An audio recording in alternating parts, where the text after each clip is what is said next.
வணக்கம். உங்களுக்கு முதல்ல எங்களுடைய வாழ்த்துக்கள். 10ஆம் வகுப்பு தேர்வில் 495 மதிப்பெண் எடுத்து மிகப்பெரிய ஒரு வெற்றி அடைஞ்சிருக்கிறீங்க. அதுக்கு எங்களுடைய மனமார்ந்த வாழ்த்துக்கள். இந்த வெற்றி உங்களுக்கு எப்படி வந்து சேர்ந்தது? இதுக்கு யாரெல்லாம் உங்களுக்கு உறுதுணையாக இருந்தாங்க? ஃபஸ்ட்டு என்னோடய ஸ்கூல் மேனேஜ்மெண்ட் எங்களுக்கு தேவையான எல்லா விஷயமே எங்களுக்கு கொடுத்து கோச்சிங் கிளாஸஸ் நிறையா வச்சு இந்த அளவு நான் மார்க் எடுத்ததுக்கு அவங்க தான் ஒரு அவங்களுக்கு நான் ஒரு பெரிய தேங்க்ஸ் சொல்லணும். என்னோடய டீச்சர்ஸ், மேக்ஸ், இங்கிலீஷ், அதுக்கப்புறமா தமிழ், சயின்ஸ், சோஷியல் சயின்ஸ் எல்லா டீச்சர்ஸுமே ரொம்ப ஃப்ரெண்ட்லியாக, அதுக்கப்புறமா நாங்கள் ஒன்று புரியல அப்படின்னு சொன்னாலும் அதை எங்களுக்கு எத்தனை தடவைனாலும் திருப்பி சொல்லி கொடுத்து அந்த கான்செப்ட் எங்களுக்கு ஃபுல்லாக புரிய வைப்பாங்க. அந்த அளவுக்கு எங்கள் டீச்சர்ஸும் ரொம்பவே சப்போர்ட் பண்ணாங்க.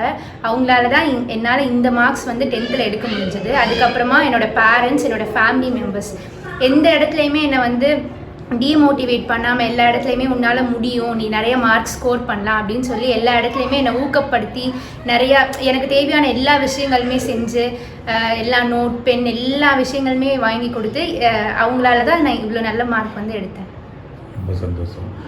இப்போ உங்கள் கூட இருக்கிற சக மாணவர்களுக்கு, இப்போ அடுத்து வரக்கூடிய 10ஆம் வகுப்பு தேர்வு, பொதுத் தேர்வை எதிர்கொள்ளக்கூடிய மாணவ மாணவியருக்கு அவங்களும் இது போன்ற ஒரு பெரிய மதிப்பெண்ணை எடுக்கணும்னா உங்களுடைய ஆலோசனைகள் என்ன?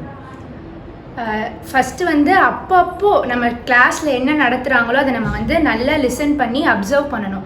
அதுக்கப்புறமா நம்ம நிறையா பேர் வந்து என்ன மிஸ்டேக் பண்ணுவோன்னா, பப்ளிக் எக்ஸாம் அப்போ படிச்சுக்கலாம், இப்போ வேண்டாம் கடைசியில் படிச்சுக்கலாம் தள்ளி போட்டோன்னா கடைசி எக்ஸாமும் வந்துடும், நம்ம எதுவுமே வந்து ஃபுல் கவர் பண்ணியிருக்க மாட்டோம்.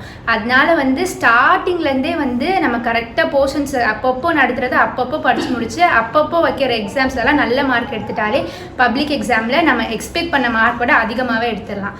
அதுக்கப்புறமா வந்து நிறையா வந்து பிடிச்சி படிக்கணும். தினமும் வந்து இவ்வளோ டைம்னு சொல்லிட்டு ஒரு சப்ஜெக்ட்லையும் நம்ம எந்த சப்ஜெக்டில் வீக்காக இருக்கமோ அதுக்கு வந்து எக்ஸ்ட்ரா டைம் அலாட் பண்ணி நல்லா வந்து பிடிச்சி அதை வந்து ஒரு ஆர்வத்தோடு படித்தோன்னா நமக்கு வந்து கான்செப்டை ஈஸியாகவே அண்டர்ஸ்டாண்ட் பண்ணிக்கலாம்.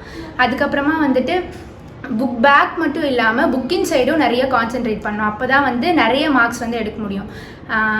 இன்னும் நிறைய விஷயங்கள் வந்து நம்ம அதை வந்து பிடிச்சி நம்ம இவ்வளோ ஏம்னு வந்து ஃபிக்ஸ் பண்ணி அதுக்கு தகுந்த மாதிரி ஸ்டார்டிங்லேருந்தே படிக்க ஆரம்பிக்கணும். ரொம்ப அருமையான உங்களுடைய ஆலோசனைகள் கொடுத்துருக்கீங்க. வரக்கூடிய இதில் வந்து நீங்கள் கொடுத்த ஆலோசனையை பயன்படுத்தி மாணவர்கள் ஒரு நல்ல மதிப்பெண்ணை பெறுறதுக்கு ரொம்ப உறுதுணையாக இருக்குன்னு நினைக்கிறேன். உங்களுக்கு மீண்டும் எங்களுடைய மனமார்ந்த வாழ்த்துக்களை தெரிவிச்சுக்கிறோம். நீங்கள் அடுத்து இந்த கல்வித்துறையில் மேலும் பல பட்டங்களை பெற்று வாழ்க்கையில் முன்னேற எங்களுடைய இந்த வலைவழி சார்பாக உங்களுக்கு வாழ்த்துக்களை தெரிவிச்சுக்கிறோம். நன்றி, வணக்கம்.